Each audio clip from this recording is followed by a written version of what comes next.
Buenas tardes a todo el público que nos sintoniza a través de las plataformas de Próspera en Facebook y YouTube. Mi nombre es Jorge Colindres y este es el primer Próspera Talks que tenemos el agrado de organizar para ustedes. Estos eventos son una plataforma de aprendizaje con el objeto de fomentar una conversación abierta y transparente en los cuales diferentes expertos analizan conceptos importantes para el desarrollo socioeconómico de Honduras, tales como la libertad económica, la competitividad, la sostenibilidad ambiental y las mejores prácticas de gobernanza. Estamos plenamente conscientes de que hay muchas interrogantes y dudas que surgen a partir de la implementación de modelos novedosos de desarrollo, como lo son las zonas económicas especiales en general y la sede en particular en nuestro país, Honduras.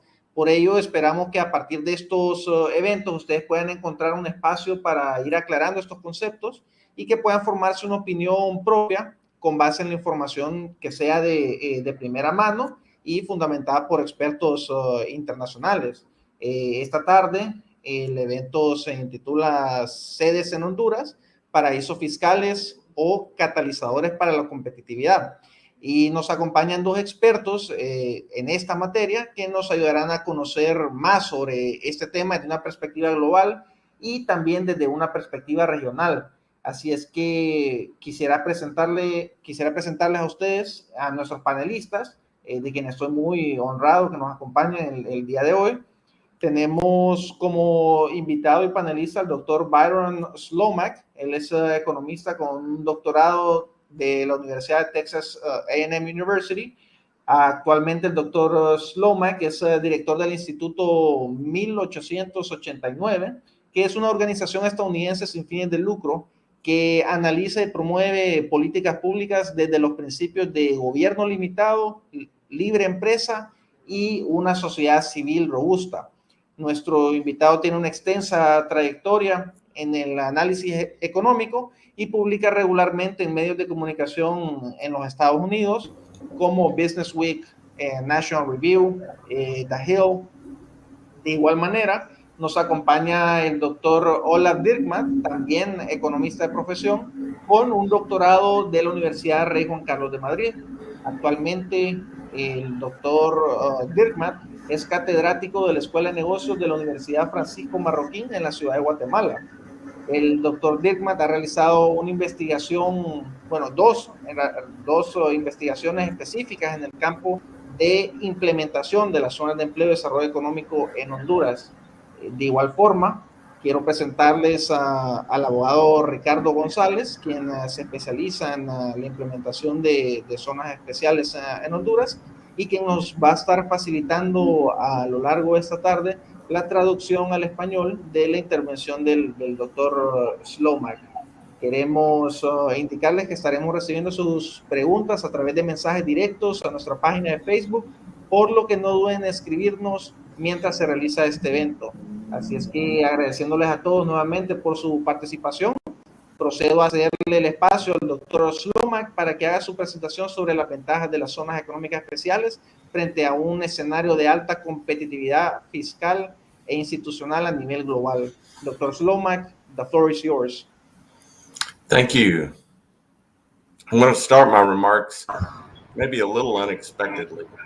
Voy a iniciar mis presentación de una manera un poco inesperada. I'm actually a little bit of a skeptic of special economic zones in a lot of ways. Soy un poco escéptico en respecto a las zonas económicas especiales en muchas maneras. That's because so many governments have created zones, economic zones that are really special privilege zones. Porque muchos gobiernos han creado zonas económicas especiales que en realidad han sido zonas privilegiadas. With favorable taxation and regulation aimed at certain specific industries or certain specific taxpayers. Con beneficios fiscales dirigidos específicamente a diferentes industrias o específicas industrias y a gente que paga impuestos específica para un beneficio. True prosperity is developed organically. That is, it's created spontaneously in many ways by people responding to the actual costs and benefits of the environment in which they live. La prosperidad real en realidad se lleva a cabo de manera espontánea por las personas que viven en estas zonas, que se dedican a crear estos espacios. So special economic zones should be laboratories of governance, and that's really the aim that should be that should be accomplished with special economic zones. That they should be laboratories for the nations that host them to look at as examples of how they can improve their own governance. Las zonas económicas especiales son un laboratorio de gobernanza que deberían de servir como un ejemplo para los países en las cuales se encuentran.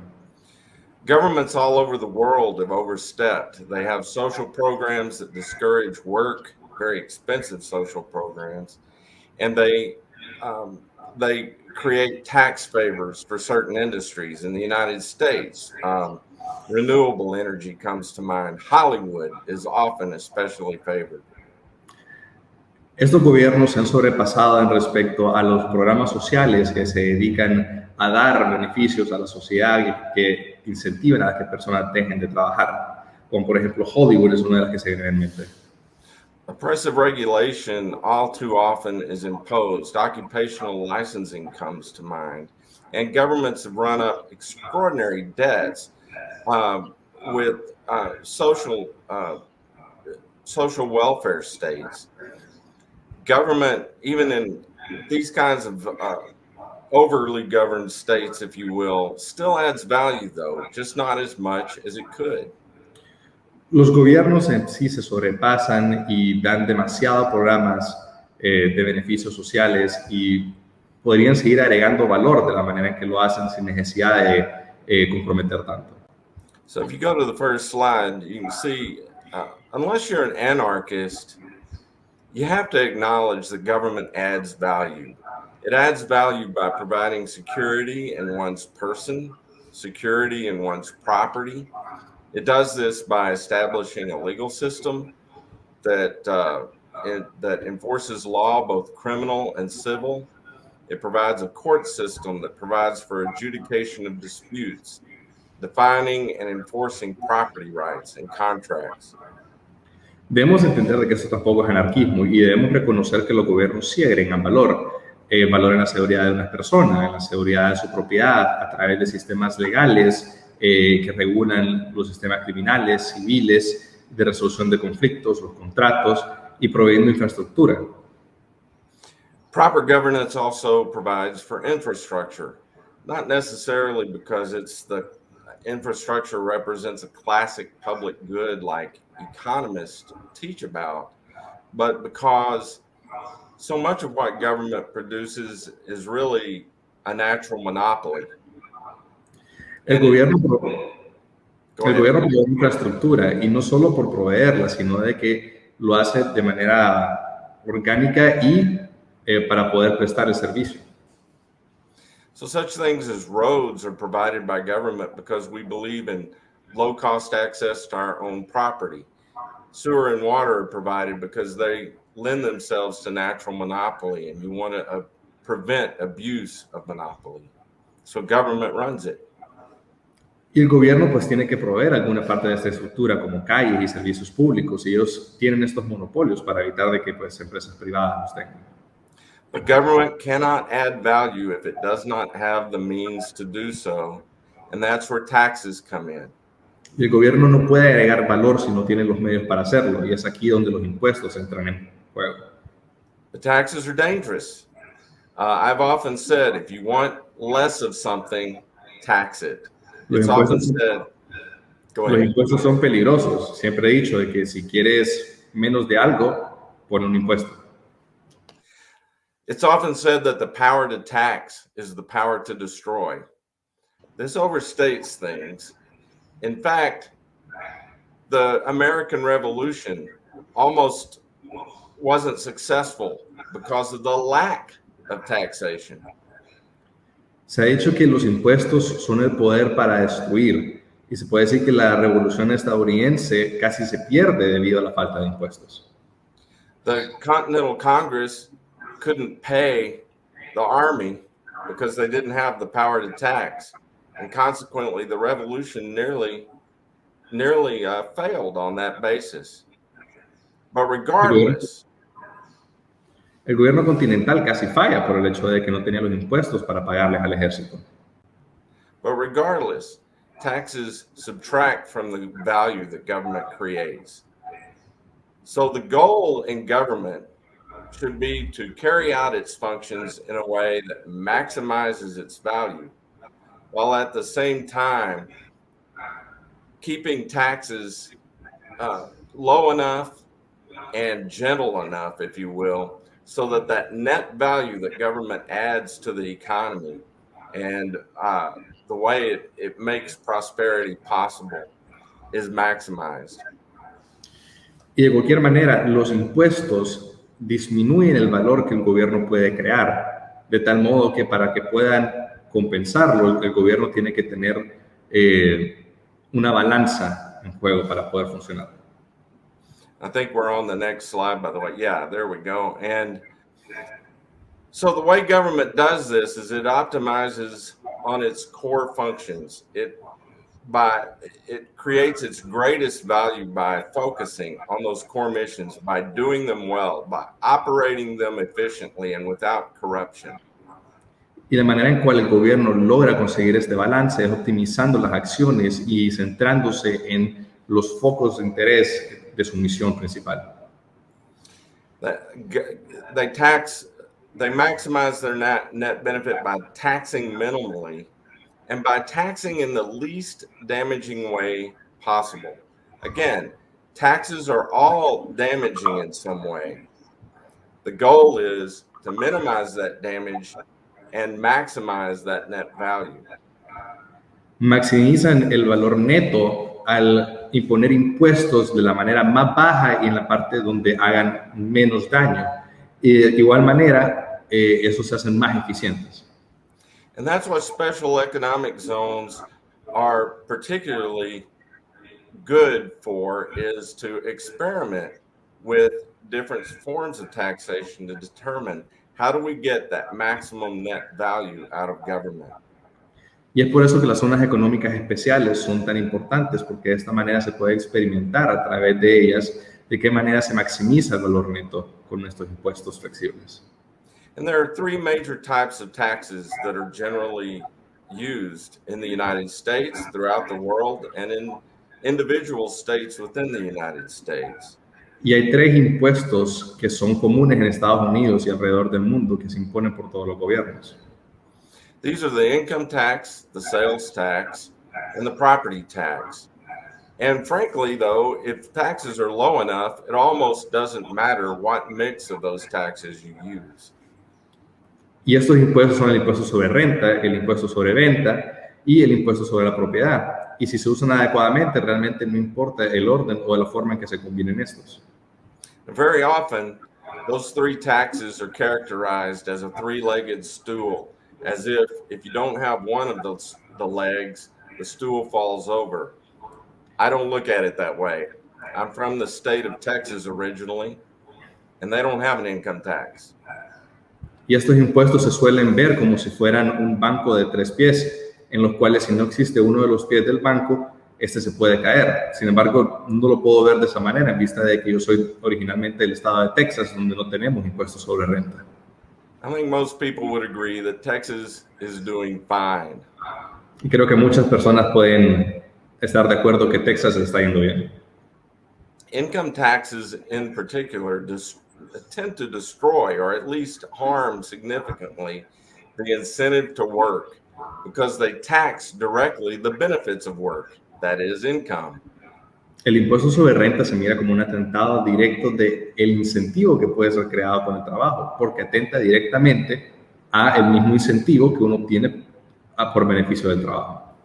And work is absolutely necessary to our prosperity, even in an age of with all of the automation that we have today. Y el trabajo definitivamente es uno de los mecanismos para la prosperidad, aún en una era de automatización. The income tax is usually highly complex, thus it encourages cheating. It often discourages investment through rules like depreciation, so you can't fully expense investment. It double taxes corporate profits in most nations. El impuesto sobre renta viene siendo algo sumamente complejo que desincentiviza la creación de inversión y en sí pues frena el aumento, ¿verdad?, de la renta en sí. Special economic zones often seek to simplify the income tax to minimize the bad effects, keeping the rate low, very few or no deductions, and avoiding double taxation. Las zonas económicas especiales específicamente buscan disminuir el impuesto sobre renta o desaparecerlo por completo para poder obtener estos beneficios. Even so, even with that, corporate and personal income taxes are the least stable of government revenues. Y aún así el impuesto sobre venta corporativo como personal es de los impuestos menos estables de los gobiernos. The sales tax, on the other hand, tends to discourage consumption. Oftentimes, people think that a sales tax has the same impact as an income tax because they look at the economic circular flow and they see the same numbers on two sides of an equation. Y el impuesto sobre venta desintegriza el consumismo, de manera de que se mira como el impuesto sobre renta que hace una balanza desajustada. However, people want to consume. That's why we work. That's why we earn income. We want to consume. Therefore, it's very difficult to discourage consumption. Y las personas quieren consumir, por eso es que trabajamos, por eso es de que ganamos dinero, porque queremos consumir, de modo que por veces se mira bastante difícil desincentivar el consumismo. So a sales tax tends to be very stable, and it's actually in the United States more popular than an income tax. De modo que el impuesto sobre venta es más estable y en Estados Unidos es incluso más popular que el impuesto sobre renta. And because Prosperous tax, for example, is applied to all goods and services, it does relatively little damage in distorting economic decisions. Y por ejemplo, como en el caso de Próspera, el impuesto sobre venta se aplica para productos y servicios, hace muy poco daño al incentivo para la compra y venta de esos bienes y servicios. Over the last several decades, people have talked about the United States moving more and more into being a service economy. I believe part of the reason for that is that sales tax in the United States usually is not applied to services. Se ha dicho en estos últimos días de que Estados Unidos se está moviendo hacia una economía más de servicio que de bienes por el hecho de que en muchos lugares los servicios no están impuestos de la misma manera que los bienes. So the best sales tax is applied to all goods and services, all final goods and services. And when I say final goods and services, that's to keep from taxing on taxes if in cases where you tax sales at the input level. Y el mejor impuesto sobre venta es el impuesto sobre venta que se determina encima de los bienes y servicios terminados. Y con esto nos referimos a que los productos terminados son aquellos finales que se presentan al consumidor para que no se exista la figura de gravamen de impuesto doble y que no se impongan impuestos en el primer eslabón de la cadena, que es la producción. And finally, the property tax. It's arguably the fairest tax for financing local infrastructure. Y el impuesto sobre propiedad puede ser argumentablemente el impuesto más justo para poder financiar la infraestructura local. That's because the value of property is often closely related to how much infrastructure is used on behalf of that property. Y es porque el impuesto sobre propiedad se mantiene bastante estable y directamente proporcional a la infraestructura que existe en esa propiedad. The property tax is very stable because land values just don't change that much. El impuesto sobre propiedad es bastante estable porque normalmente el valor de la propiedad no varía tanto. But it is common to see property tax revolts and protests in the United States. due to high property tax rates. That's because property tax is so commonly used to finance public education. Y se puede ver bastante seguido en Estados Unidos, existen revueltas y protestas por el alto gravamen de impuestos sobre propiedad, porque este se utiliza específicamente para el financiamiento de la educación. And if a property tax is applied to improvements on property, it does tend to discourage investment. Y si el impuesto sobre propiedad se impone encima de las mejoras que se le hacen a la propiedad, esto desincentiva la inversión en la infraestructura sobre esa propiedad. But as I said early in my talk, if taxes are low enough, it almost doesn't matter which taxes you use, or as long as they're low enough in total. And in Prospera's case, I know they have a 7.5% tax limit, 7.5% of GDP tax limit. That's difficult, would be very difficult ever to raise. Y en general, como lo dijimos al principio de la presentación, no importa qué impuestos utilices con tal que estos sean bajos. En el caso de Prospera, por ejemplo, existe un límite de 7.5% del GDP y sería bastante difícil de cambiarlo. So by keeping taxes low and with an efficient government that's honest, that follows well-established rules, the net benefit of governance can be maximized. Entonces, al disminuir la cantidad de impuestos que se graban en un gobierno, se maximiza la rentabilidad que un gobierno puede tener cuando éste sigue sus reglas. And that's my talk. Eso es todo por ahora. Thank you. Gracias.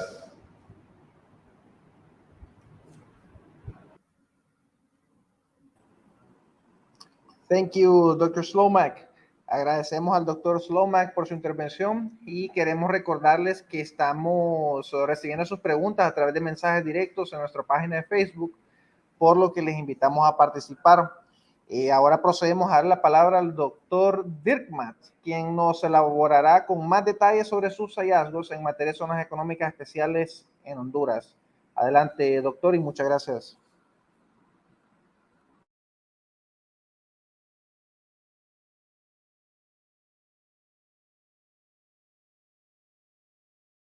Por los retos políticos que yo he observado en Latinoamérica en general.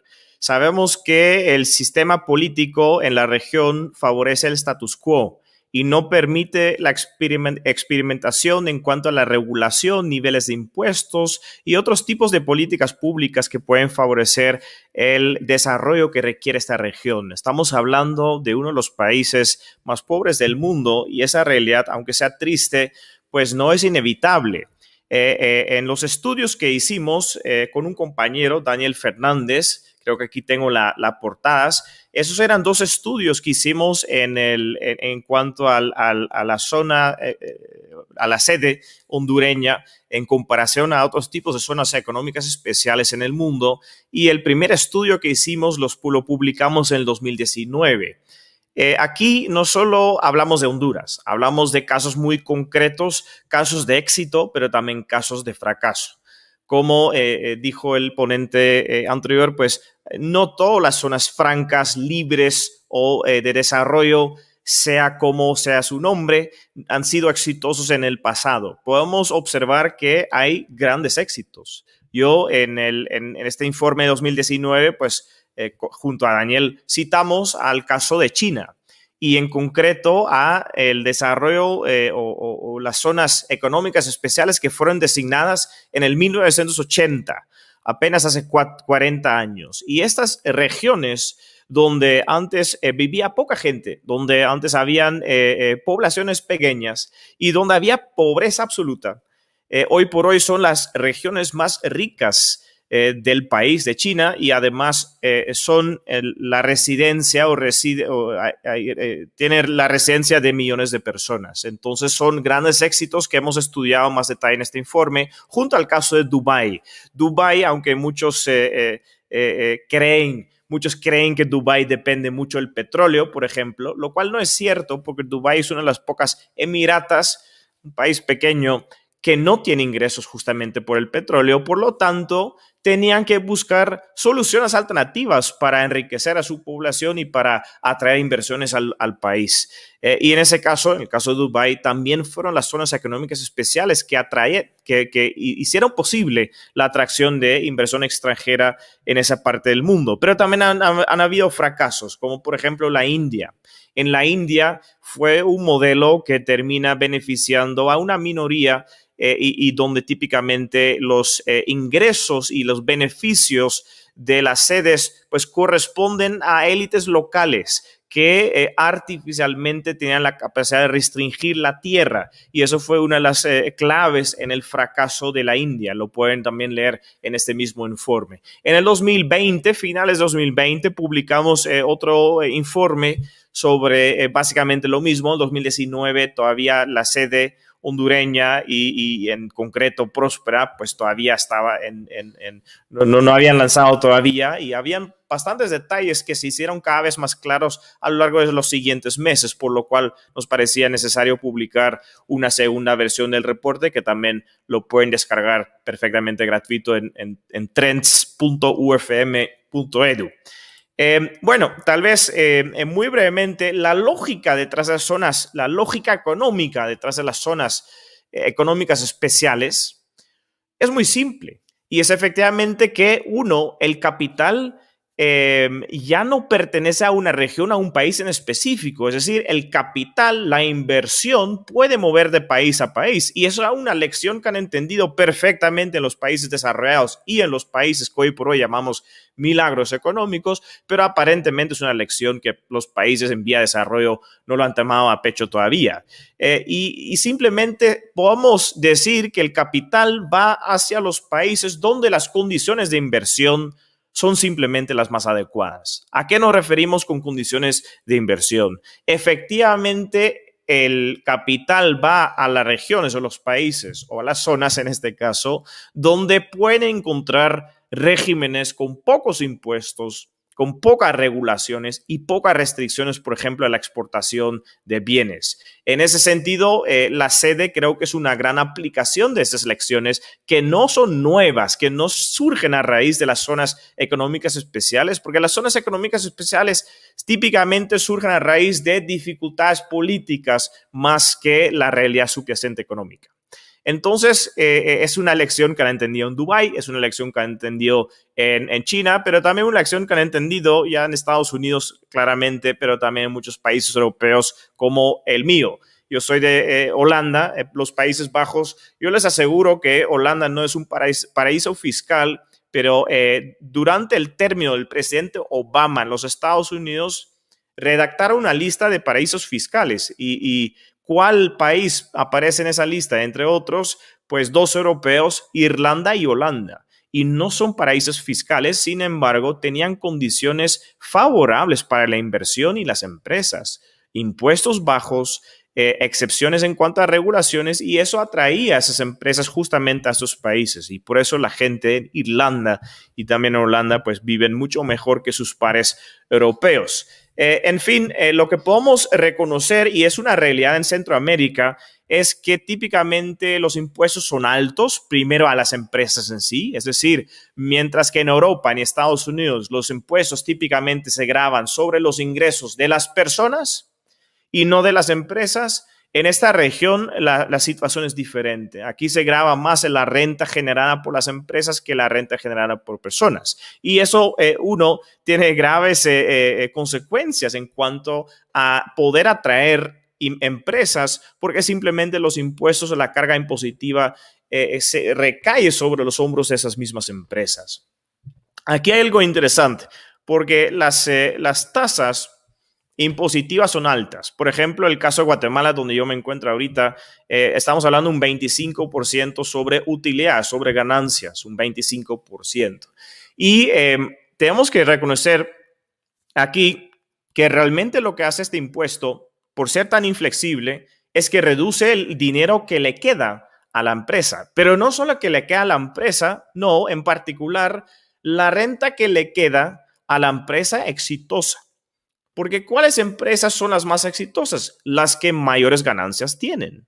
Y esas ganancias, efectivamente, si imponemos una tasa impositiva de 25%, quita recursos de las manos más eficientes dentro de las fronteras de un país. Y por lo tanto, estamos desincentivando el progreso, estamos reduciendo el poder del sector privado de contratar a nuevos empleados, de crear nuevas oportunidades empresariales, de llegar a nuevos mercados, todo lo que, en fin, puede llegar a beneficiar a un país. Entonces, es un grave problema. Y es más un problema porque, como dice el segundo bullet acá, 25% en Centroamérica significa 25% sobre ganancias. Y eso no es la situación en otros países.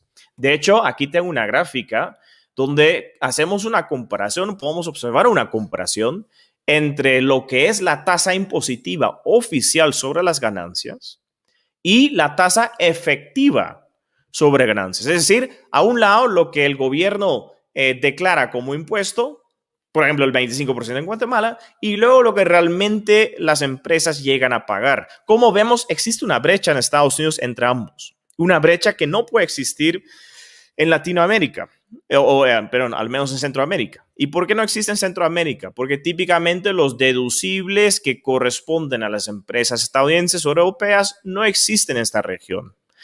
Deducibles como, por ejemplo, la siguiente. En Estados Unidos, desde hace muchos años, cuando una empresa invierte, puede deducir todo lo que gasta en inversión de su renta imponible, por lo cual una empresa que se comprometa a invertir en el país paga efectivamente 0% o puede llegar a pagar 0% en impuestos en Estados Unidos. La realidad en Guatemala y en Honduras y en otros países de la región es muy diferente. Aquí castigamos a las empresas, no le ofrecemos un buen trato cuando muestran un deseo y una voluntad de invertir dentro de nuestras fronteras. Esta brecha entre la tasa efectiva, impositiva, y la tasa oficial o nominal realmente no existe en Centroamérica, por lo cual 25 es 25 en Guatemala, Honduras y cualquier otro país centroamericano. Y eso tiene un problema, porque como quitamos 25% de las ganancias de una empresa, no se puede reinvertir ese 25% en la propia economía hondureña. Es una lección que, por ejemplo, han entendido muy bien un país como Estonia. Estonia es un país que surge a raíz de el colapso de la Unión Soviética. Es un país relativamente pobre hace una generación, y en ese mismo país vemos planes, ideas, implementaciones muy similares a lo que está pasando en las sedes hondureñas y en concreto Próspera. Aquí podemos observar que en Estonia lo que dijeron es, bueno, si una empresa está dispuesta a reinvertir lo que ha ganado, si está dispuesta a usar lo que ha ganado para contratar más empleados, para comprar más equipo, para expandir operaciones, ¿para qué nosotros como gobierno vamos a quitarle el 20%? Esa es la tasa oficial en Estonia. ¿Por qué nosotros le vamos a quitar el 20% a esas empresas? Entonces han dicho en Estonia, ¿sabes qué? Si esas empresas quieren invertir en nuestro país, le quitamos exactamente 0. Porque ahí es donde mejor están esos recursos por el bien no solo de la empresa, sino por todo el país y además todos los empleados que pueden ser contratados con esos recursos. Eso conviene no solo a la empresa, conviene a todos nosotros, y por lo cual vemos que en esta región podemos hablar de desincentivos a la reinversión, justamente porque el impuesto es incondicional. Aquí no bajamos la tasa oficial, si es 25 es 25, pero además no permitimos a las empresas reinvertir esas mismas ganancias en la economía. Y las sedes dan una estructura donde esto justamente sí se puede dar. Les cuento. ¿Por qué es tan difícil bajar esta tasa impositiva en la región y por qué es tan importante? Pues es políticamente imposible, porque gran parte de los actuales ingresos fiscales vienen de estas mismas empresas, por lo cual estamos un poco en un dilema, porque a un lado podemos reducir los impuestos a las empresas y por lo cual podemos llegar a traer más empresas al país o a la región, pero por el otro lado podemos decir que si reducimos los impuestos a las empresas nos quedamos sin ingresos fiscales. Y lo que permite una sede es hacer justamente este experimento, pero poco a poco. en zonas muy específicas para que se dé este cambio gradualmente, pero además para que este cambio no puede ser frenado, bloqueado o limitado por diputados con otros intereses. Entonces hay un tema político importante ahí. Aquí podemos ver que en las últimas décadas, efectivamente desde los años 80, cuando cada vez vivimos en un mundo más conectado, interconectado, con medios de comunicación que permite la comunicación 24/7 instantánea y también un mundo donde, al menos antes de la pandemia, había mucha más conectividad física y donde el capital cada vez más se mueve en un mercado global mundial.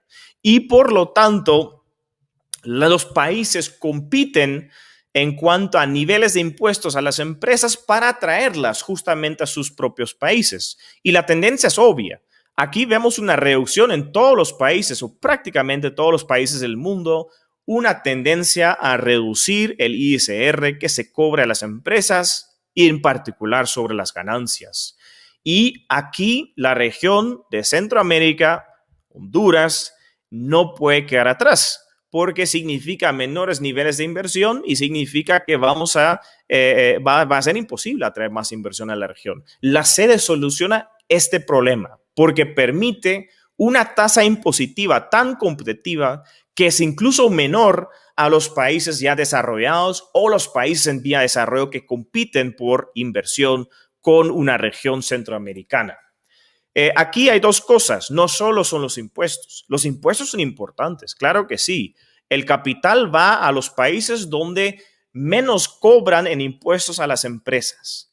Y eso no significa que el país no beneficia por la presencia de estas empresas. Traen inversión, traen equipo, traen productividad, traen mayores salarios para los trabajadores, traen nuevas contrataciones laborales.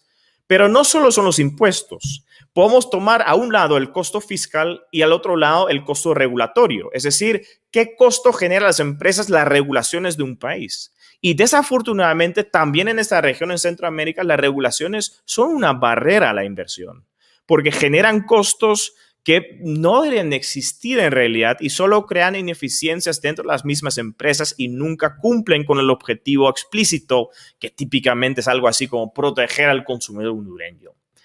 Pero son, en la mayoría de los casos, excusas para un sistema burocrático que vive de ello. En este caso podemos hacer dos comentarios. Uno, que típicamente en el mundo desarrollado, los países desarrollados, el costo regulatorio es más importante que el costo fiscal. Es decir, aunque Estados Unidos baja la tasa impositiva a las empresas, ¿sí?, sigue habiendo el tema regulatorio que genera un costo a las empresas, ¿sí? Regulaciones medioambientales, sanitarias, laborales, un sinfín de regulaciones y ahora voy a mostrar qué tan grave es el problema, pero a la vez podemos decir que típicamente en países en vías de desarrollo el problema es al revés. El costo fiscal es más importante que los costos regulatorios en cuanto a que empresas extranjeras se lleguen a establecer en esta región. Les cuento por qué. Simplemente porque el costo laboral típicamente es más bajo en países en vía de desarrollo. Por lo cual el tema regulatorio implica un menor costo en tiempo y personal que incurre una empresa en un país ya desarrollado. Y por lo tanto el tema fiscal en esta región es probablemente la más importante y de ahí la importancia de tener una tasa impositiva competitiva en un mundo global de negocios e inversiones.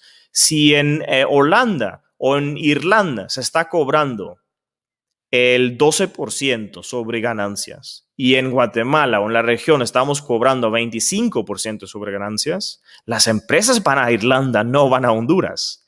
Pero la sede permite tener una tasa impositiva más baja o incluso cero si consideran invertir en las zonas de desarrollo económico especial en esta región en cualquier parte del mundo. Y ahí viene la ventaja que tienen esas zonas económicas especiales, porque pueden atraer inversiones que jamás podrían haber sido atraídos si no fuera por el régimen fiscal y el régimen regulatorio que puede brindar una zona económica especial para potenciales inversores. Por cierto, el tema de regulación es importantísimo. Estos son datos de Estados Unidos, pero vemos que el costo de la regulación en el sentido amplio a las empresas supera lo que es, ahí en la tercera barra, los ingresos, el impuesto sobre los ingresos corporativos, o lo que sería nuestra parte, el ISR sobre utilidades. Es una fracción del costo regulatorio, entonces vemos que efectivamente si Estados Unidos quiere atraer más inversión, pues debería de reducir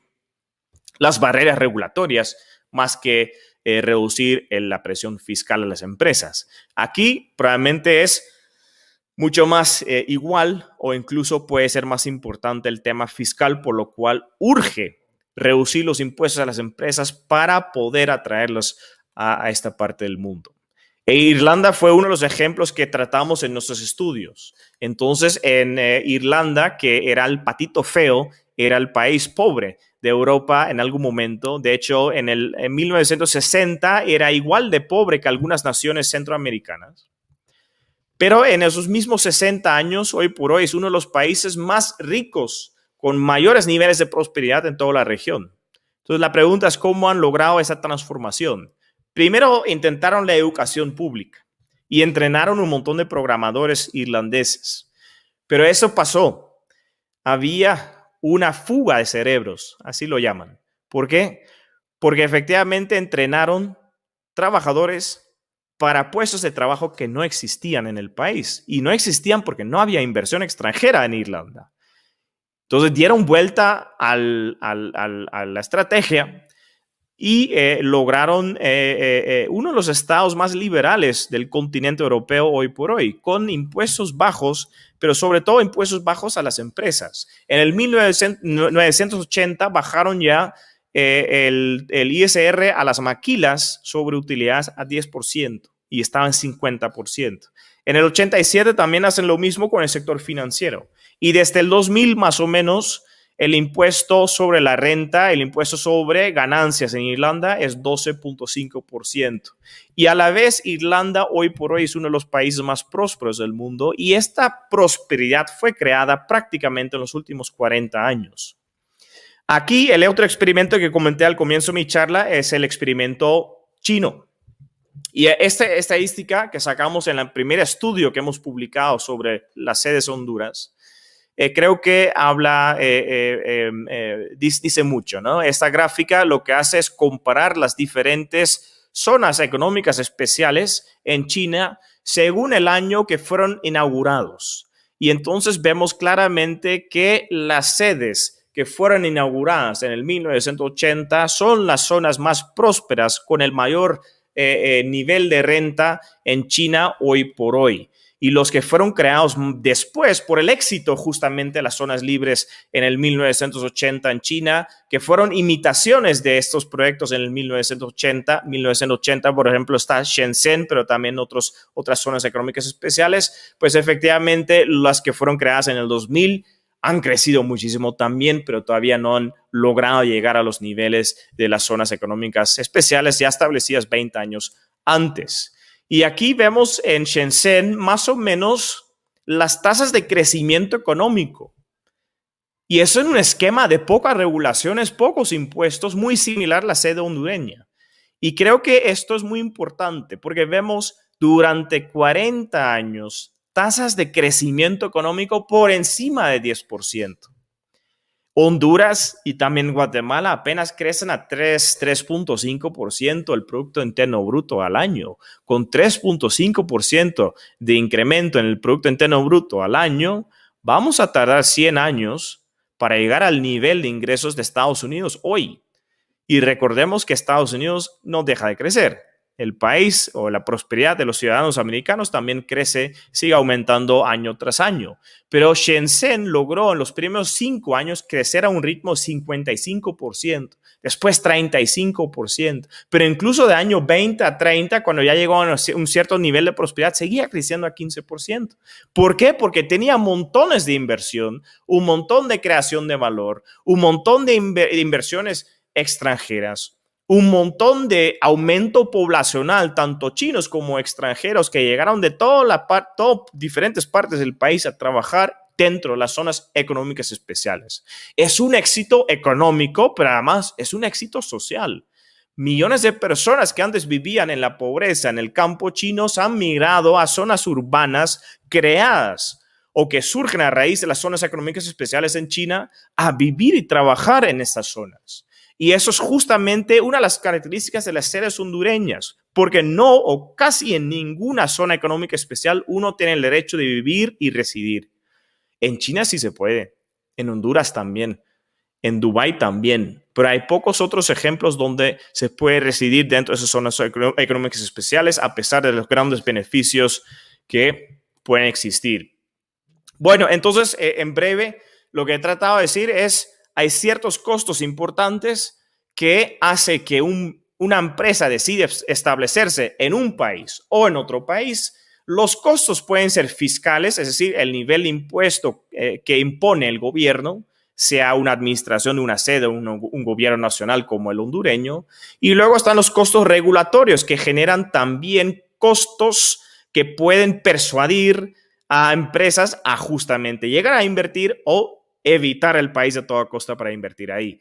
Los dos son importantes y los dos son resueltos con el esquema de la sede hondureña en el sentido de que promete bajos impuestos, es decir, bajos costos fiscales, y por el otro lado también promete bajos costos regulatorios. Si yo comparo la sede hondureña con otros esquemas que existen en prácticamente todos los países, de Panamá a Guatemala a México, la sede hondureña tiene la mayor promesa en muchos sentidos, porque lo que tratan de hacer las zonas económicas especiales en otros países centroamericanos son reducción de impuestos, pero no tanto, y por plazos, por tiempos muy reducidos, de 5 a 10 a 15 años.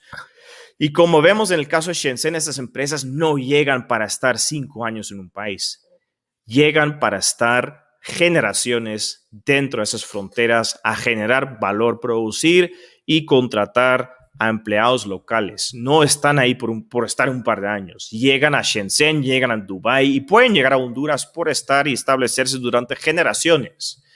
Y este costo regulatorio bajo que tiene la sede y a la vez el costo fiscal bajo, que no es temporal, es permanente, ofrece un mucho mejor panorama y una oportunidad mucho más interesante por parte de las empresas extranjeras. Y por lo tanto, yo comparto bastante optimismo sobre este esquema y ojalá pueda cumplir porque puede traer la prosperidad que tanto necesita la región centroamericana. Entonces, muchas gracias y con gusto y con muchas ganas de tener un diálogo y hablar más de estos temas. Muchísimas gracias, doctor Dirkmaat. Tenemos un espacio para unas 3 o 4 preguntas realizadas por el público a través de nuestro buzón de Facebook en la sección de comentarios, por lo que quisiéramos proceder de inmediato con ellas. El primer par de preguntas van para el doctor Byron Slomak. La voy a hacer en inglés. La pregunta, Dr. Slomak, how can we finance the public services that a country like Honduras needs if there is a global fiscal competition that in a way forces us to have lower and lower taxes each time? Aprovecho para hacerla de un solo en español. La pregunta es cómo podemos financiar los servicios públicos que requiere un país como Honduras si hay una situación global de competencia fiscal que en cierta forma nos obliga a reducir nuestros impuestos para mantenernos competitivos. Dr. Slomak, please. Taxes can be very low as long as government is providing only those goods and services that it has to provide. Los impuestos se pueden mantener bajos siempre y cuando el gobierno provea de esos bienes y servicios que debe de proveer. It's a common myth that somehow or another government is the source of prosperity. Go ahead. Hay un mito que de una manera u otra el gobierno es el único proveedor y generador de prosperidad en el mundo. It's in a sense a co-producer. It helps to it helps to produce prosperity through these core services such as providing for infrastructure, providing for a legal system, but those core functions do not have to be expensive. Es un catalizador de prosperidad, sí, cuando se enfoca en proveer servicios torales, como la infraestructura o sistemas legales. Sin embargo, estos no tienen por qué ser caros. The source of our prosperity is work, investment, and innovation. And that does not depend on a large government.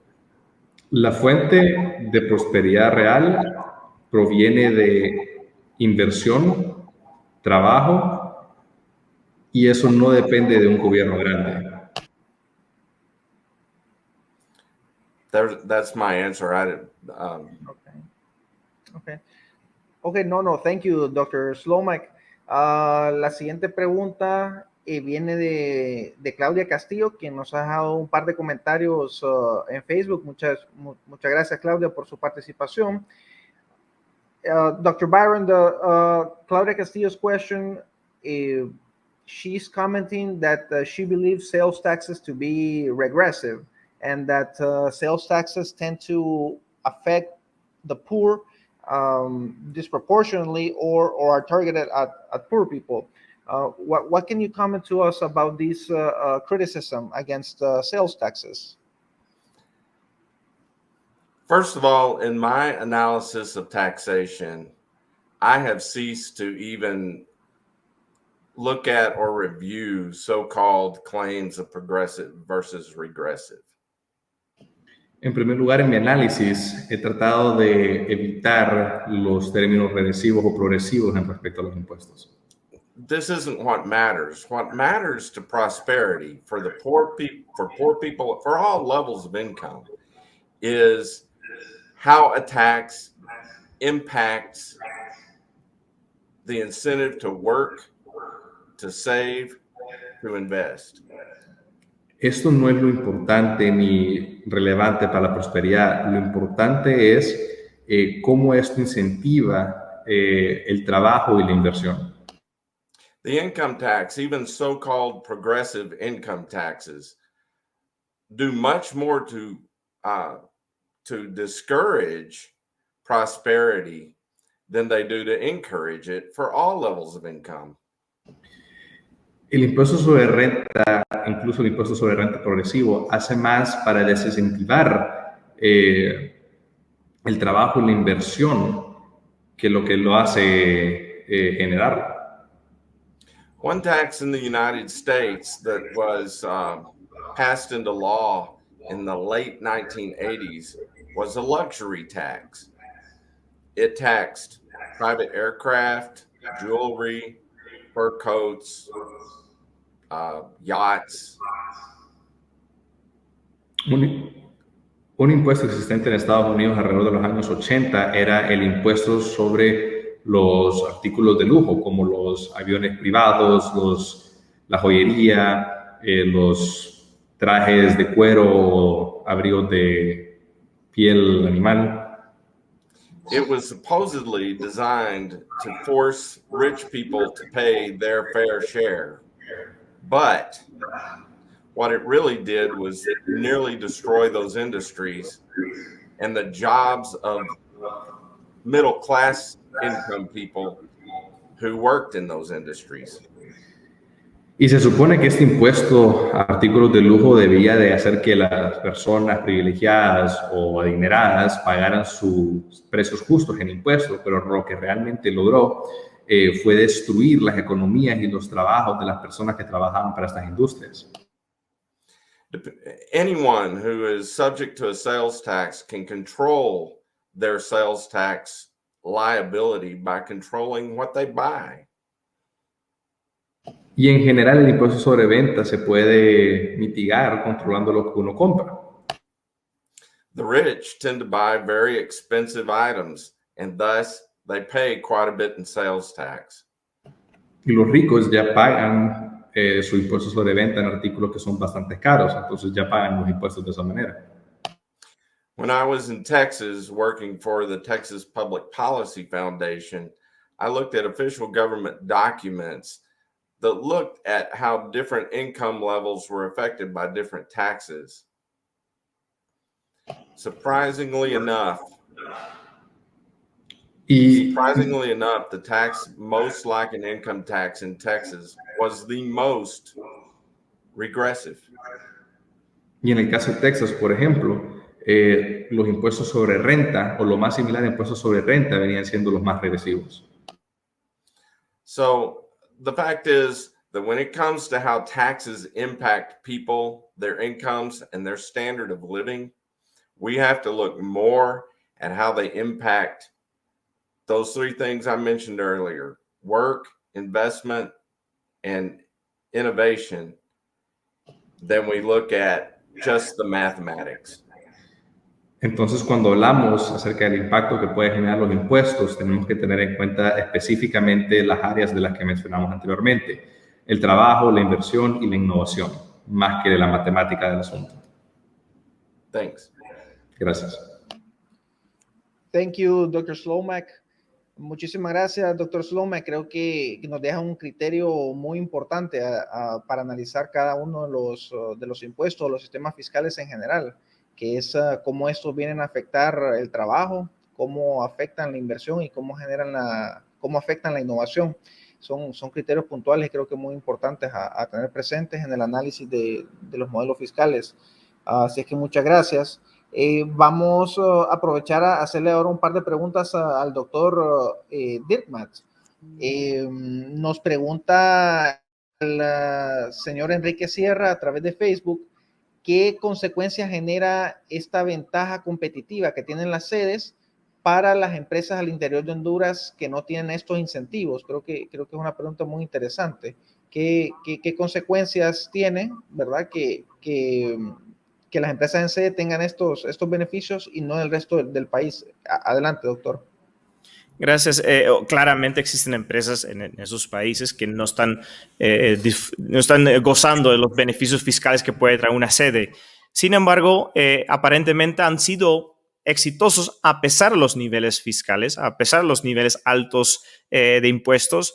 Y creo que entonces la sede logra atraer inversiones que el actual régimen impositivo no logra atraer. Es decir, esas empresas no tienen por qué desaparecer porque resulta que son competitivos a pesar de altos niveles de impuestos. Pero lo que obviamente quisiéramos lograr en la región, creo yo, como países y ciudadanos de esos países, es que no solo estén esas empresas, sino muchas más. Y para tener justamente muchas más empresas hay que ofrecer beneficios tributarios. Y yo estoy muy en contra, yo me pongo mucho a los beneficios tributarios concentrados. Por ejemplo, en algunos países centroamericanos tratan de incentivar la inversión en ciertas industrias, como vimos en Irlanda, en 1980 imponen un ISR sobre utilidades a las maquilas, al textil de 10%, mientras las demás empresas todavía pagan 50%. Yo me pongo mucho a eso, pero creo que es bastante claro que para atraer nuevas empresas a estas regiones se necesita una mayor competitividad fiscal y regulatoria, y creo que las empresas que hoy por hoy existen y logran sobrevivir a pesar de las altas tasas impositivas, pues ya han mostrado ser resiliente, pero necesitamos más. Honduras necesita más. Lo que también podemos apreciar, que fue un poco el caso de China, es que al final el éxito de la sede tiene efectos secundarios. ¿A qué efectos secundarios me refiero? Por alguna razón, los gobiernos nacionales, por ejemplo en China el gobierno nacional, o otras sedes, o incluso otras entidades, unidades políticas, tienen que competir directamente con la sede.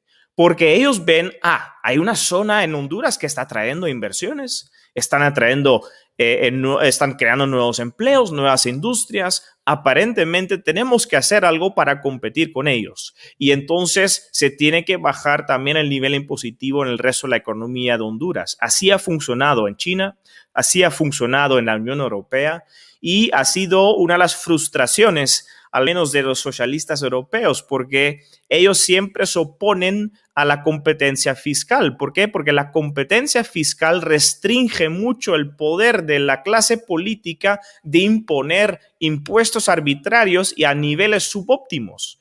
Justamente esta competencia induce no solo que haya impuestos bajos dentro de la sede, sino en todo el país e incluso en toda la región, por temas de competencia fiscal y política. Y creo que puede traer, por tanto, una nueva dinámica, no solo dentro de las zonas o las sedes, sino también fuera de las sedes. Muchas gracias, doctor.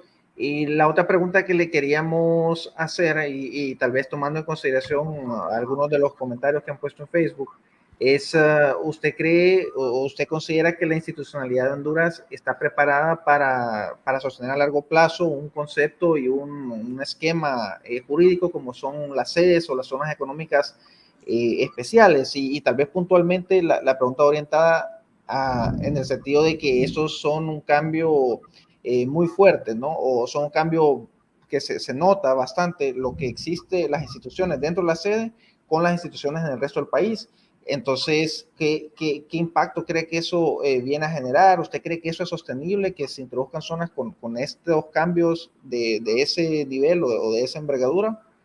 Es que el modelo de Honduras y en general de las zonas libres es una forma muy orgánica de desarrollar un país. No son cambios impuestos de arriba para abajo a toda la población hondureña. Y creo que donde más se ven los efectos van a ser las comunidades locales donde van a poder atraer las primeras inversiones al país. Y entonces ahí es donde se va a ver el cambio, pero al inicio pocas personas y pocos hondureños van a observar algún tipo de cambio. Entonces yo creo que la mayoría de oposición es una oposición política que tal vez no viene de la propia población, porque la propia población no se ha enterado de nada todavía, no ha cambiado nada todavía. Lo que se está hablando es que puede cambiar el futuro. Y yo creo que este modelo permite dos cosas. Permite hacer experimentos pequeños en diferentes partes del país, incluso diferentes experimentos, ¿verdad? No tiene que ser una sede o una zona especial con ciertas reglas, pueden ser diferentes en competencia. Y pueden surgir en diferentes partes del país. Por lo tanto, no está restringido a una región. Y lo que va a permitir es que los hondureños voten con los pies. Y seamos honestos. Tanto Guatemala como Honduras, como El Salvador, como Nicaragua también, sufre de una emigración masiva hacia los Estados Unidos. Y todos esos hondureños hoy por hoy votan con los pies, dicen mis oportunidades son mejores allá que acá.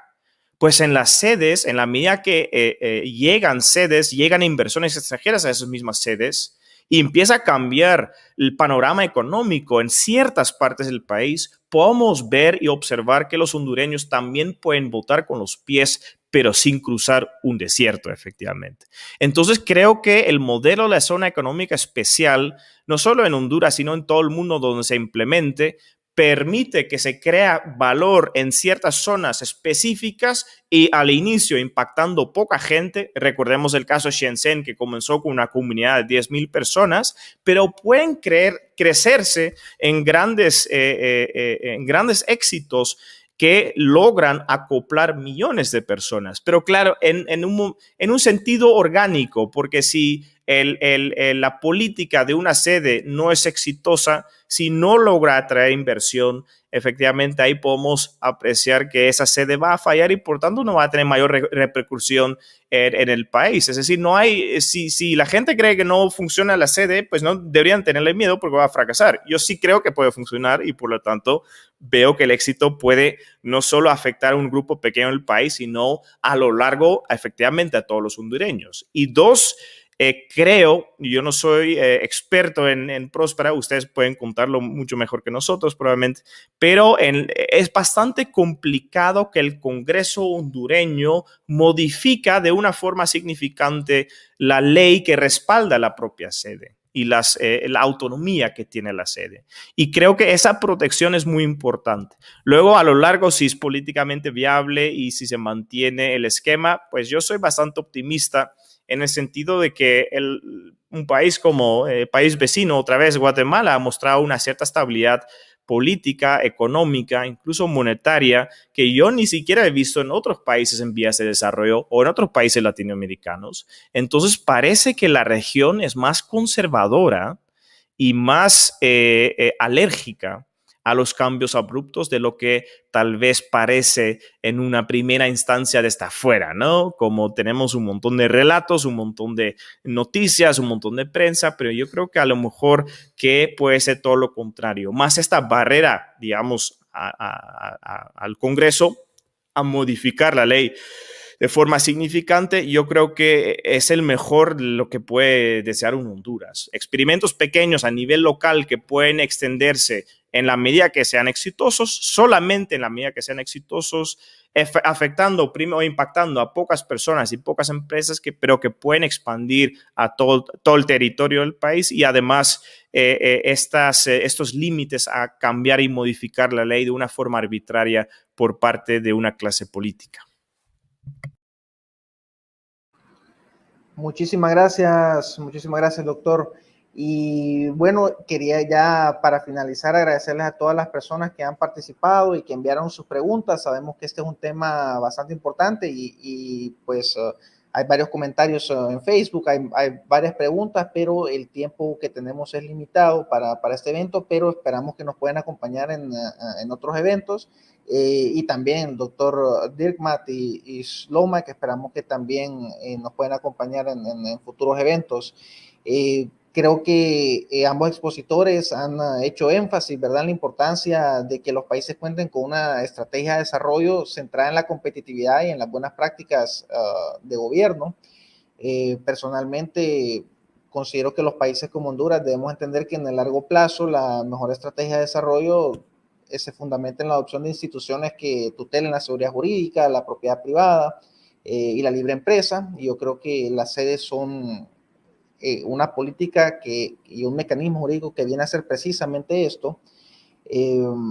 Creo que también las zonas económicas especiales no son necesariamente paraísos fiscales, y en el caso de Próspera Sede eso es hasta cierto punto evidente, porque no es una zona de nula tributación, al contrario, tiene un impuesto sobre la renta, tiene un impuesto sobre ventas, y tiene un impuesto sobre el valor de la propiedad que es del 1%. Entonces, la ventaja competitiva de Próspera Sede frente a otros regímenes especiales, tanto del país como a nivel centroamericano, no se fundamenta en sus beneficios fiscales, sino que la ventaja de Próspera se fundamenta en su sistema jurídico que facilita la generación de empleo, la inversión, el emprendimiento de negocios y el desarrollo y sostenibilidad empresarial en general, ¿verdad?, a través de estos marcos competitivos de regulación económica y garantías para la seguridad jurídica. También sobre este punto es importante precisar que en las sedes en general y pues en Próspera en particular son aplicables los tratados internacionales que han sido ratificados por el Estado de Honduras, incluyendo el FATCA, ¿verdad? Ese es un tratado que tiene Honduras con los Estados Unidos que obliga a reportar a los Estados Unidos sobre las cuentas bancarias y movimientos financieros que los ciudadanos americanos realicen en Honduras. Así es que Próspera cumple con esos requerimientos que impone el derecho internacional sobre la República de Honduras. Como sociedad, creo que es indispensable que adoptemos sistemas legales y políticas públicas que permitan al sector privado, nacional y extranjero impulsar el desarrollo socioeconómico del país, y que al final eso es lo que nos va a llevar, ¿verdad?, a una reducción de la pobreza a través de generación de nuevas oportunidades de empleo y de inversión. Así es que les doy muy buenas noches a todos y gracias por conectarse a este primer Próspera Talk. Espero que nos puedan acompañar en los siguientes eventos. Buenas noches.